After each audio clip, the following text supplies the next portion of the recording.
চলুন আজকে সকাল থেকে হেসেলের তাণ্ডব শুরু হবার আগে আমার পরিষ্কার কিচেনে আপনাদেরও একবার ঘুরিয়ে নিয়ে আসি।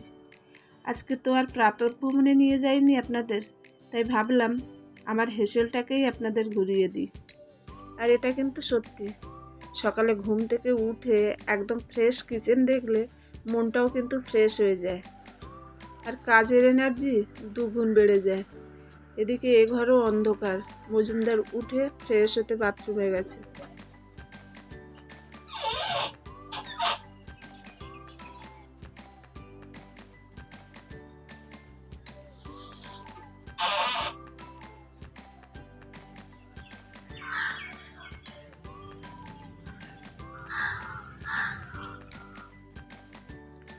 রাতে দই পেতেছিলাম, এখনও একটু হালকা হালকা ঠান্ডা আছে। সকালের দিকে রাতের দিকেও একটুখানি অনেক রাত হয়ে গেলে ঠান্ডা পড়ে, তাই ভাবলাম দইটা বসবে কি বসবে না, তাই ভালো করে মুড়ে সুড়ে পেতে রেখেছিলাম। কিন্তু দেখুন দইটা খুব সুন্দর বসেছে, পুরো একদম চাকা চাকা হয়ে দই বসেছে। এটাকে নিয়ে এবার ফ্রিজে রেখে দেবো।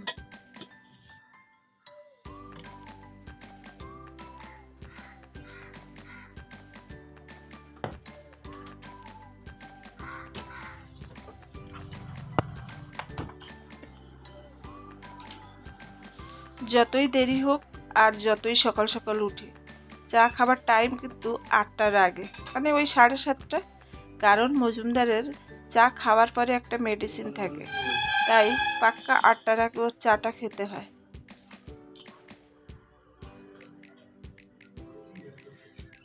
শ্রেয়ার আজকে অ্যানুয়াল এক্সামের লাস্ট দিন, ওর মনটা একটু খুশি খুশি, তখন থেকেই বলে যাচ্ছে আজকে পরীক্ষার পরে এসেও কি কি করবে, ও ঘুরতে যাবে, খেলতে যাবে।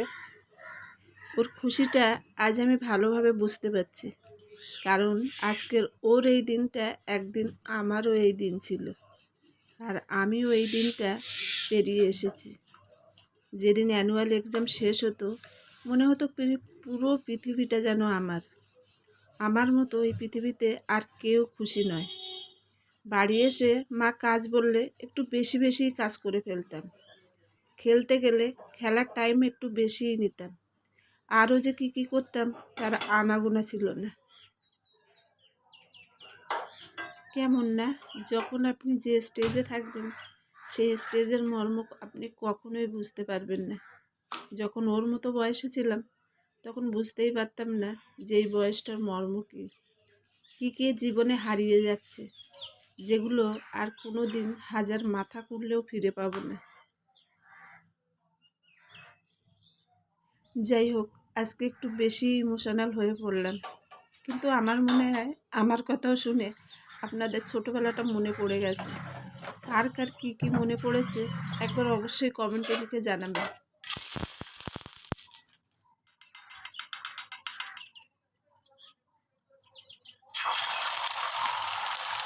আজকে শ্রেয়া স্কুলে যাবে বলে আমি একটু এগরোল বানাচ্ছি, 3 জনের জন্য বানাবো।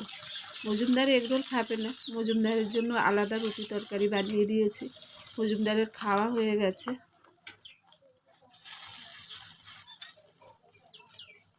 এগরোলটা কিন্তু আটা দিয়েই বানাচ্ছি, আমার ঘরে ময়দা খুব কম ইউজ হয়, খুব একটা দরকার না পড়লে ময়দা নিই না। তো এখানে পুতুরটা একটুখানি মোটা করে বানিয়েছি, 2টো রুটি একসাথে করলে যতটাই হয় ততটা লেচি দিয়েই একটা রুটি বানিয়েছি, কারণ এক্সামে যাওয়ার সময় 2টো কিছুতেই খাবে না, একটাই জোর করে ওকে খাওয়াতে হবে।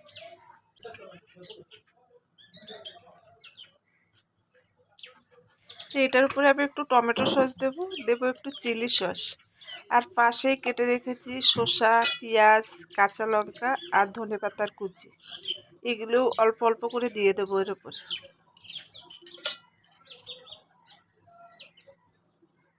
ঘরের বাইরে থাকলে অনেক সময় অনেক স্বাদ ভুলে যেতে হয়।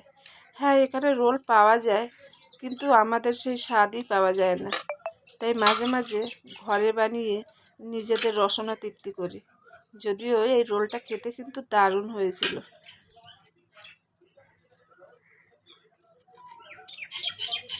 চলো চলো চলো।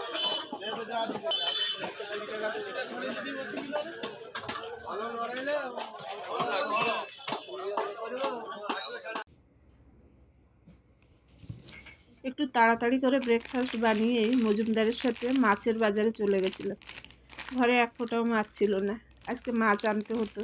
আর তার সাথে টুকটাক জিনিসের দরকার ছিল, বিস্কুট, ঘি, আলু, পেঁয়াজ, রসুন, একটু সবজি। আর তার সাথে ছিল বাচ্চাদের কিছু আবদার, কারো আবদার চকলেট তো কারো আবদার আইসক্রিম। সকাল সকাল বাজারে গেছিলাম, ভেবেছিলাম একটু ছোট মাছ পাবো, কিন্তু এখানে ছোট মাছ পাওয়া খুব ভাগ্যের ব্যাপার, একটু দেরি হলে তো পাওয়াই যায় না। তো আজকে নিয়ে চলে এসেছি ইলিশ আর চিংড়ি মাছ।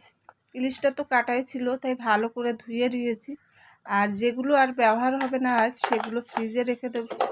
আর যেগুলো যতটা আমি আজ রান্না করব সেটা তো বাইরে থাকবে। আর এই কাজটার পরে তারপরে চিংড়ি মাছ কাটতে বসবো।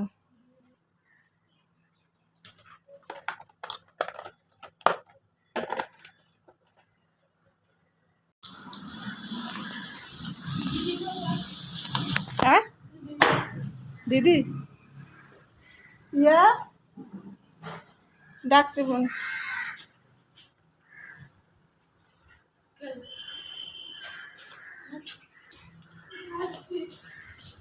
বাই, ভালো করে এক্সাম দিস।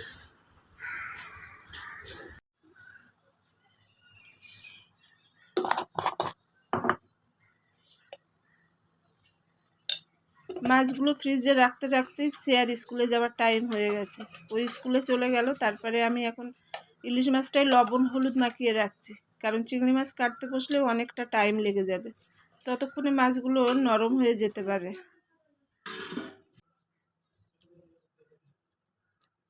চিংড়ি মাছগুলো বেশ বড় ছিল, কিন্তু কাটতে অনেক টাইম লেগে গেল। চিংড়ি কেটে সেটাকে আবার ধুয়ে যতটা এখন লাগবে না ততটা আমি রেখে দিচ্ছি ফ্রিজে। তবে সেগুলো আমি বেশ ভাগ করে রেখে দিই, কারণ কালকে নেওয়ার সময় আবার যেন আমাকে সব চিংড়ি মাছ না বার করতে হয়, একটা ভাগ বার করলেই যেন আমার হয়ে যায়, সেইভাবে রেখেছি। রেখে আর চিংড়ি মাছগুলো লবণ হলুদ মাখিয়ে মাছের পর্ব ফিনিশ করে এখন সবজি কাটতে চলে আসলাম।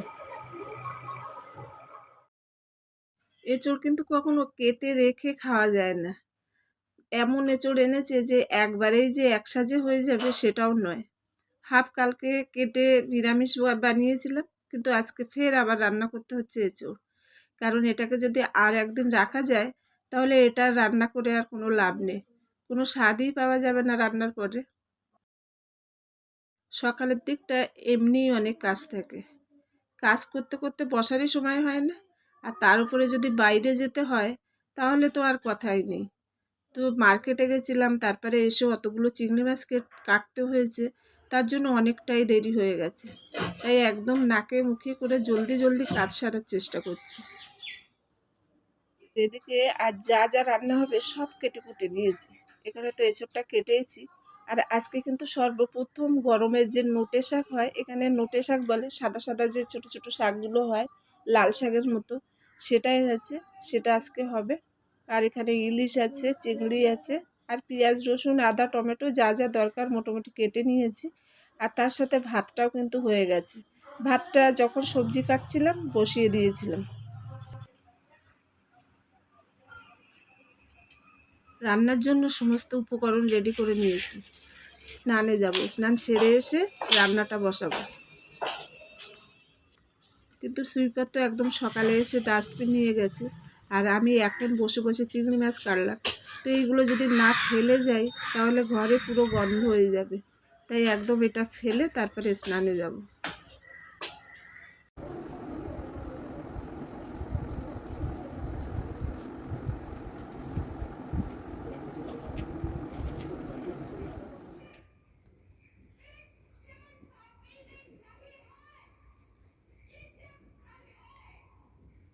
স্নান তো হয়ে গেছে, এখন পূজাটা দিয়ে তারপরে রান্নার দিকে যাব।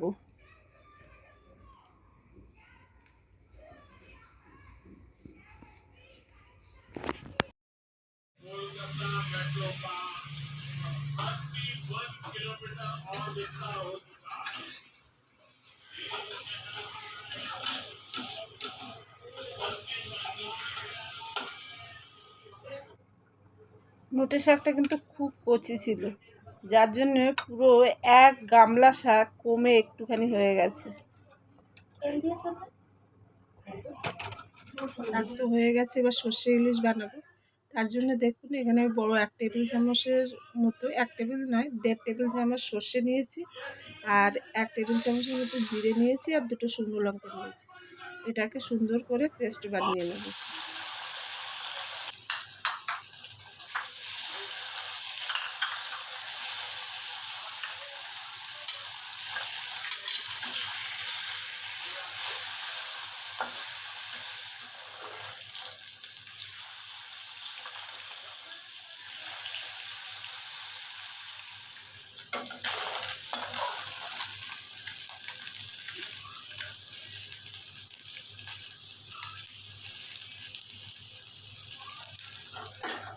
মাছটা ভেজে উঠিয়ে নিয়েছি। এবার এই তেলের ভিতরে আর অল্প একটু তেল দিয়ে কালো জিরে আর কাঁচা লঙ্কা ফোড়ন দিয়ে দিলাম। আর বাটিতে শুধু হলুদ আর লবণটা জলে আমি গুলে নিয়েছিলাম।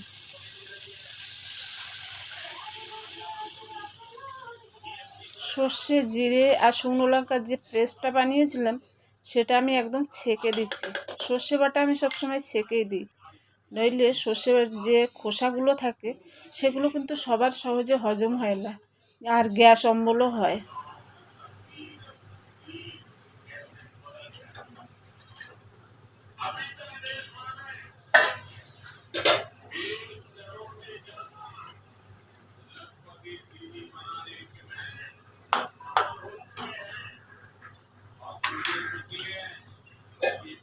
সর্ষে বাটার ঝোলটা টকবক করে ফুটে উঠলে ভাজা মাছগুলো দিয়ে একটুখানি ঢেকে রেখেছিলাম।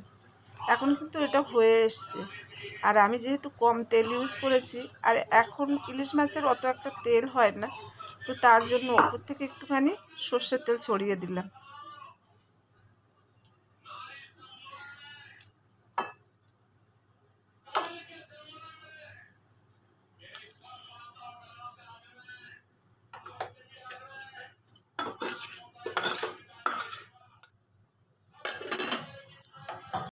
এক ঘন্টার পরিশ্রমে দুপুরের রান্না কিন্তু সারা হয়ে গেল।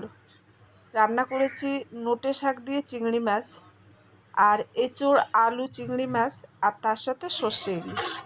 আর ভাত হয়ে গেছে, সেটা তো আগেই দেখিয়েছি।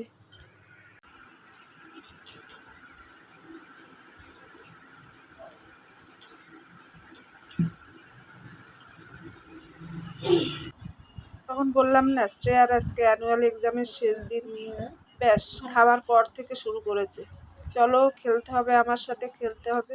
খাওয়ার পরে একটুখানি বসে রেস্টও নিতে পারলাম না, কিছু করার নেই, ওর খুশিতেই আমার খুশি, তাই ওর সাথে ফের খেলতে বসলাম। হারা বা জেতার জন্য নয়, আজকে ওর ভালো লাগার জন্য আমাকে ওর সাথে খেলতে হবে। আর আপনারা যারা ভিডিওটা দেখতে দেখতে আমার সাথে এখানে পৌঁছে গেছে, তাদের যদি আমার ভিডিওটা ভালো লেগে থাকে তো অবশ্যই একটা লাইক করবেন, আর তার থেকেও যদি বেশি ভালো লাগে তাহলে অবশ্যই ফ্যামিলি আর ফ্রেন্ডদের সাথে শেয়ার করবেন।